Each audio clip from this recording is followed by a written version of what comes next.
Hey guys, welcome to Rewind Reviews. Today we're going to be going back to 1982 to look at The Sword and the Sorcerer. First released in April 1982, The Sword and the Sorcerer was directed by Albert Pyun. The story sees a mercenary with a three-bladed sword recruited by a princess to foil the designs of a brutal tyrant and powerful sorcerer from conquering their land. So we're definitely going old school today. I haven't really reviewed anything this old before on this channel, so this is pretty new. I am looking to start doing more older movies. I will start doing a lot more of them in the future. I'm planning on doing something quite big next week, so keep an eye out for that. In terms of this movie, honestly, I'd never really heard of it until this year. I was looking for movies that had like anniversaries that were coming out, and this was one of the ones that was listed for April 2022. So I decided to give this one a little watch, and honestly, this is mad. It's written by Albert Pyun, Tom Konowski and John Struckmeyer, and features Lee Horsley, Kathleen Beller, Richard Lynch and Richard Moll. When I was looking into this movie, one of the things that I did kind of notice is that around about that era there was a lot of movies that were quite similar with this, like Swords and Sorcery and stuff like that. That must be where the name comes from. And one of the biggest ones that actually did come out weirdly pretty much around about the same time was Conan the Barbarian, which I'll also be reviewing sometime in the future. So there definitely are a lot of similarities between that movie and that. In comparison, I do think that Conan's definitely better. I think that it has a bigger budget. I think it's got a few more better characters and things like that in it. But I've got to be honest, I had some fun with this one. Lee Horsley plays Talon, who's the main character in this, and there is definitely like elements of like Conan in there. You know, he's like the bad boy in a way, and he's supposed to be really charming and strong and really big, to the point where there's, I don't know how big the guy's actually supposed to be physically, because there's scenes where like he's supposed to look powerful and everything, and there's so many like really low shots to the point where he looks like he's about 7 foot tall sometimes. He's an okay character. They do go into his backstory a little bit towards the beginning of the film. I think that Lee is genuinely really good in this role. He definitely does have the physicality for this. He's got like the Robin Hood sort of swagger to him as well. Well, I think there are definitely going to be aspects, because this movie did come out in the 80s, and there's definitely a few questionable things that he does in this that I think people with today's taste probably won't be on board with. So I feel like if you are somebody who does get offended by things quite easily, you might want to avoid this one. But he's a pretty alright lead. He doesn't really have much of a character arc or any sort of like growth or anything like that. I mean, there's not an awful lot of really sort of happens to like a lot of the characters in this. I do think there is another character who could have potentially been the lead in this movie, and I think that if they had done that, I think this might have been a bit better. I did find it a little bit funny when somebody's trying to get a description for him, and they sort of give like this really vague outline of him, and he says like, oh, does he wear a gauntlet? And yes, that must be Talon. Considering what sort of era that they're in, how many people do you think wear gauntlets in that time? It's like, oh, does he have brown hair? Yes. Well, that narrows it down. Does he have a cape? Yes, that narrows it down. You know, it's like the world's worst game of Guess Who, but the movie very clearly is trying to set up a franchise. Like, there is a little thing in the credits where it's like, oh, next time they're going to be doing this, and they are definitely sort of aiming towards maybe like more sequels and all sorts, which they did make one in 2010, but I haven't seen that. I don't know if I will or not. In terms of Talon being a lead character, I think as a one-off, I think he's alright, and maybe if the adventures that he was on were interesting enough, then maybe it could be a fun enough franchise, but I don't really think that he's really lead for a franchise. Kathleen Beller plays Alana in or Princess Alana in this, and honestly she's an okay character in this, because they do give her enough of a motivation for what it is that she's doing, because her brother is kidnapped and imprisoned, so she enlists Talon's help to help get him back. It's a really good motivation, and I do think that there was potential for her character to be genuinely really good in this, but of course she's a princess, she's good looking, and they have to turn her into a damsel of distress, and it is a bit disappointing that again it sort of turns out that way, because it does feel like it's going to be set up to be something else. Because I think that if they want to make this better, I think that one of the things that they should focus on is her. I think that she could have actually been like one of the main characters in this, because her motivation is genuinely really clear, and I think that if the movie had her be on the quest, you know, have a recruit Talon to basically help, but she's the one who's sort of guiding it and she's the one who sort of leads it all, I think that might have actually improved it a lot more. Yeah, in terms of character, she's basically just princess damsel in distress, and Kathleen is genuinely really good in it, and I do think that she does do with the role what she can, but overall I just think that the character could have been a lot better. You know, honestly, the best characters in this movie are probably the villains, because they really do have some good scenes. I do think they have the right sort of presence for this kind of movie. You know, Richard Lynch as Cromwell, he's the bad guy, he's the evil king. He really sort of chews up the scenery quite a bit, and he is very over the top. Like, most of the acting in this is quite over the top. I feel like he works well, and I do think he's cast well as well. I think that Richard is actually pretty good in this role. You know, in full-on cliched fashion, he's just after power, and that's really his entire motivation. And, you know, considering how two-dimensional pretty much everyone is in this movie, it's not completely out of place. I've got to admit, when some of Cromwell's soldiers were on screen, there's like a few of them all lined up together. Honestly, it reminded me of Monty Python's Life of Brian. Just all the costumes that they had and the way that they were sort of performing, it almost makes you think that maybe they might have seen this and used that as inspiration at times, but I don't think that's the case. Richard Moll plays Xusia, who's like this necromancer creature. He's probably the best character in the movie. Like, he's barely in it. He very rarely actually has any sort of a proper presence throughout. He only sort of shows up towards the beginning and towards the end. I was sort of thinking that maybe they were going to sort of leave on a big cliffhanger and he was going to be set up as the villain for the next one. And I do kind of feel like there is a bit of a disconnect between the two main villains, because the sorcerer side of things, I think he actually has a pretty good sort of motivation behind what it is that he's doing, because Cromwell basically gets him to help him conquer the kingdom, and then he gets betrayed, and he now wants revenge on him, and that's actually a pretty interesting dynamic, because you don't often see things like that. They are very clearly both villains, but one of them actually has a pretty good motivation behind him, whereas the other one's just power hungry, and it's a fun contrast, because it forces the main hero to make decisions whether he's got to team up with one of them or whether he goes for both of them, which of course he does. And I feel like there's a lot of storytelling potential here. But as it stands, I think that he's probably visually the most interesting character, because he is just completely covered in makeup. It's okay. I don't imagine that this movie had a very big budget. It doesn't look like it, so I think that they did what they could with it. So it doesn't look too bad. It definitely looks fake. Like, you can definitely tell it's fake. It doesn't look too bad. I do think the design's okay. And I think that, especially like his voice performance as well, he sounds really good. And it definitely enhances his presence quite a bit as well. And again, there's so many things in this movie that reminds me of other things. So his design, honestly, the first thing that sprang to mind was the Carriganites from Doctor Who. And he wouldn't be completely out of place either, because he does do sorcery and he does have like the cloak sort of look to him. I just find it a little bit funny how whenever he's using his magic on people, like all his fingers all sort of glow like this yellowy red kind of colour, and it looks different. And I say that, as I said, the budget for this is definitely not huge, so they don't look great, but it's still visually interesting. And I've got to be honest, the twist with him is actually alright.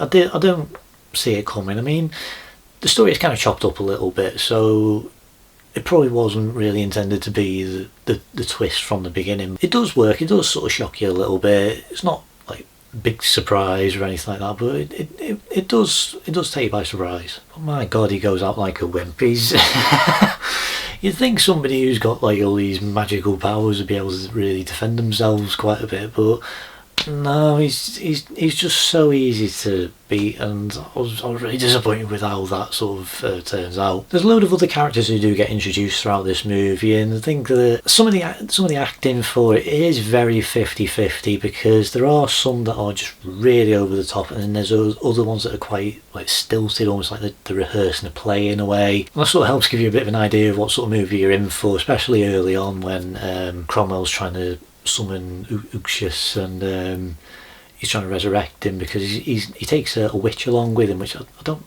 really understand why they couldn't have just used the witches to help in the first place. But yeah, like they go into the cave and he's like, okay, you do this, and she just goes I don't understand it at all. But there's so many characters who get introduced into this movie so late on. Like, there's a few characters who are asked to help not necessarily Talon, but try to help reclaim the kingdom, and it just sort of jumps to them being imprisoned, and I don't really understand what happened there, because This is what I mean when I say that it felt like it was really sort of chopped down, because it does sort of bounce all over the place quite a bit. So you don't really get much of a chance to really sort of learn who these characters are, because they just sort of appear, they help, and that's really it. But in a really nice change to tradition, there isn't any comedy characters in this. And that really took me by surprise, because you sort of expect to have like some character who is kind of like that in pretty much most movies that you'll see nowadays. So it was actually quite refreshing to actually have one that doesn't have one. You know, not that it needs to have like a comedy character or anything, because this movie is very unintentionally very funny, and that's partly why I did kind of enjoy it. You know, some like really over the top scenes and deaths quite early on in the film. Some of them, they are so funny. It was like, you know, it's supposed to like it's big dramatic moments, and it's definitely treated that way. But the acting, the way that it's shot, the props, the fact that you never really see anyone properly getting stabbed or anything like that, it doesn't really help make it serious. It is unintentionally funny. It's like somebody gets killed, and then the wife of the guy who's just been killed is like, and stabbing someone. Somebody else is like, oh, it's a big betrayal, and he gets stabbed, and he sort of has like it is camp, and it does sort of remind me of a few like the TV shows from like the 90s, like things like Hercules and Z, and there's definitely little flavours from those shows here. But the difference is you're really sort of attached to the characters, so even though it may be a little over the top and campy at times, you're still engaged and you are still invested in it. Weirdly, now that I've said that, I said a little bit earlier that yes, this movie does kind of have a sequel, but it came out in 2010 called Tales of an Ancient Empire, which is what is kind of teased at the end of the movie. I haven't seen this one, so I don't know what it's like, but weirdly, the main guy in it is played by Kevin Sorbo, and I didn't actually know about this going into it. That's just a comparison that I said quite early on. Then when I was looking into it and I was seeing like, did this go any further? And then that popped up. Oh, okay. And comparing it to a TV show as well, there are, like, especially in like the first half of the film, there are times where it sort of like fades to black or cuts and things like that, and it feels like a TV show with the way that it's like, oh, big surprise, and then cuts to adverts, and it does feel like that at times. On the low budget, definitely doesn't help that. The story for this movie is basically just like this big power play in a way, and a quest for revenge, and I feel like it has been done before. It does start to have little bits of a unique enough take on this, and I feel like if it had done the things that I'd suggested before, I feel like if it had done that, I think that this could have been a lot more interesting. But it's just a very basic, very bland story, and there's so much more that they could have done with it. Plot's definitely a little all over the place, because it does jump around a little bit, and I say the way that it's edited, there are definitely scenes where it does feel like there were bits that were meant to be like in between, because it's just sort of like bounces from one thing to another at times.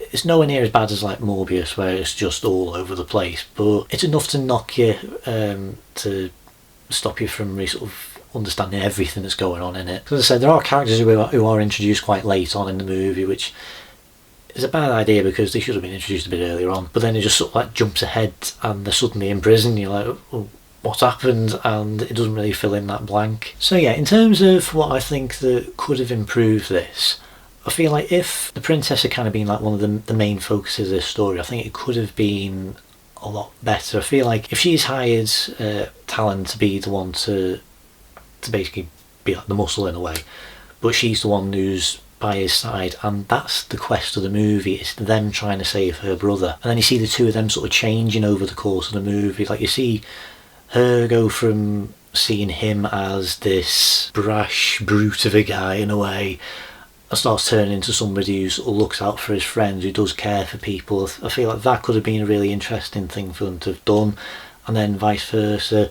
Could have seen her be like, oh well, she's just sort of here to help, you know, and then seeing that no, she is determined, she is strong and resourceful. And I feel like if they had sort of played up those elements and I think developed those characters over the course of the movie, I think that this could have been a lot better. And I feel like the relationship could have developed so much better in this, because that's the thing that I think some people are going to find very problematic today. One aspect where this movie does sort of excel a bit more is when it comes to the action and the fight scenes. They're not all great, some of them are sort of a bit clumsy here and there, but I think that when it gets a bit more brutal, especially like the third act especially, I think the action actually becomes a little bit more intense, and I think that it is handled a little bit better. It's not like intense, but I think that there is a bit more drama, there is a bit more stakes to it, so I do think that it does get better within the third act. It's not too bad in terms of violence and gore. There are definitely a few little brutal moments here and there, but a lot of it is sort of shot in a way that you don't really see it. There is a sequence that is sort of built all around like a wedding, and had Game of Thrones flashbacks, Red Wedding, and it sort of looks quite a bit like it at times. Again, I sort of wonder, could there have been some sort of inspiration here, but who knows. But like during the sequence, during the final battle, you have Talon who's like crucified in a way, and he's got like these things that are sticking through his hands, and as I sort of guess, like when he does eventually sort of break out of it, like there's no marks or anything on his hands, and he's just like gets his sword and he's just swinging around like nothing's happened. And you can't tell me that there isn't a little like Rocky reference here somewhere, where the princess's name Alana, and there's a bit where as he's sort of getting out of it, he just starts going Alana, Alana, and the only thing that went through my head was Adrian. But for me, honestly, the best action sequence in this movie is probably the final battle, because I feel like that is where it's all sort of been leading to, and I feel like that's where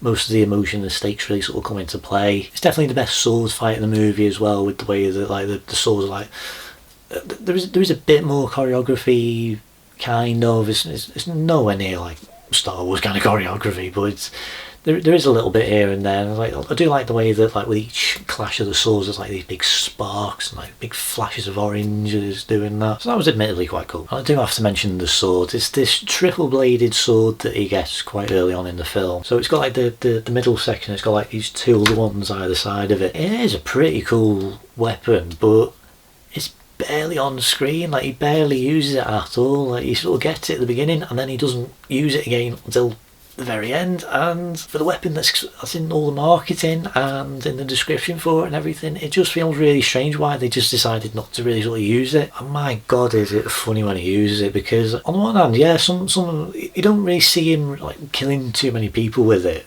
but when you see like how the three blades actually work, it turns out that no, it isn't just a slashy sort of thing. It's got like two compressed darts, and that's what the two other blades are. So when he gets into a fight, he just sort of like clicks a button and then one of them goes it's just the way that it's edited. So you sort of see him click it, and then obviously it's like on a string, and then like across the screen, next thing you know it suddenly cuts to the guy going As I mentioned, this was unintentionally funny, but yeah, honestly the action is actually pretty alright in this. I don't think it's absolutely spectacular. I do think there are some clumsy moments, but I do think that overall it's mostly alright. Sets and locations and costumes and everything, it does feel like this is kind of where like the budget was sort of running out a little bit, because the overall sort of look for it's okay, and I think for the budget that they had, it's actually not too bad. But I think that if this had a bigger budget, I think they could have just done a lot more with it. Most of it is very much indoors and on like these little small sets, and there's even like a skeletal kingdom at one point with the sorcerer, like all the red lights around it, and it looks okay, it's passable, but I think that there is definitely more that they could do with it. For the budget that they have, I do think that it is probably the best that they could do. And for a first-time director, I think that this is actually a pretty alright introduction to a movie. There are some actually pretty nice shots in it as well. There's some really nice scenes, like especially during the final battle, where you have Talon like diving over this balcony, and it's like just this silhouette with like this red background, and he's like jumping over with all these soldiers all swarming towards him, and there are some really nice scenes that are shot well. And honestly, I think that the effects that they use are actually alright. I think this is where most of the budget actually went for this film, because there are a lot of little practical effects that they do use, and I do think that some of them are genuinely pretty good. There's like a scene where you can see like all these like faces that are like carved into a wall, and very clearly that they are rubber, and there are mixtures of both rubberized like just flexible things and people wearing like prosthetics, and I do think it is a clever effect, and I think that it actually doesn't look too bad. But there's a transformation scene quite late on in the movie that honestly does look really good, and I think because the way that it's sort of built up and the way that they sort of show all the different stages of it, it's actually a pretty good effect, and I do think that it mostly does hold up, and I feel like that is probably where a lot of the budget really went for this movie. The music by David Whittaker is actually pretty alright. It's got this really sort of big, grand sort of feel to it. It is kind of generic, you know, you just have like the da-da-da-da sort of things for the heroes and then the da for the bad guys, so it's not too unique. It doesn't really stand out from anything else that you would have heard before. There's no really identifiable themes for any of the characters or locations or anything like that. Sometimes it can get just a little bit too grand to the point where it can sort of like just enough like block out some of the sounds, so I think that it is okay, and I think that it does work for this kind of movie, but I just think that it could have either been toned down a little bit more or just added a few more themes to it to make it sound a bit more unique. I was kind of surprised how short this movie actually was, because I think it's only like an hour 40 thereabouts, and again it does feel like it was meant to be a little bit longer, because there are definitely times where it does sort of jump over things, and like the opening especially is like this big like 20-minute long prologue, and it's got this narration, it's telling a story and everything. The narration never comes back after that, so I don't know why it was added into this. It does feel like it was meant to be a lot longer than it actually was, and maybe if it was, they could have actually built up the characters and the story a bit more. But overall, I had fun with it. It's not a great movie by any means. It is unintentionally funny, it is very camp and over the top. The action's alright, it's got a bit of a brutal streak to it, which I think that if it had sort of done a bit more of, maybe it could have been a bit more intense and a bit more action packed. This definitely falls into the category of so bad it's good. It's one of those kind of movies that honestly, there's definitely problems with it, and because it's so over the top and so dramatic, and it does make it quite funny and it does make it quite entertaining, and especially like the first half is genuinely really funny, unintentionally, but the third act, it definitely does feel a bit more like the movie what that I was expecting it to be, a bit more like. Honestly, if you're gonna watch it, I would recommend getting a group of friends, have a few drinks, have some popcorn, and just have some fun watching it. So I'm sort of debating with myself on what to actually rate this movie, because I sort of feel like I should say this is like a 4-star movie, like a 4 out of 10, but I did enjoy it and I did find it quite funny at times, but I don't know if that's something that I really should be rating up.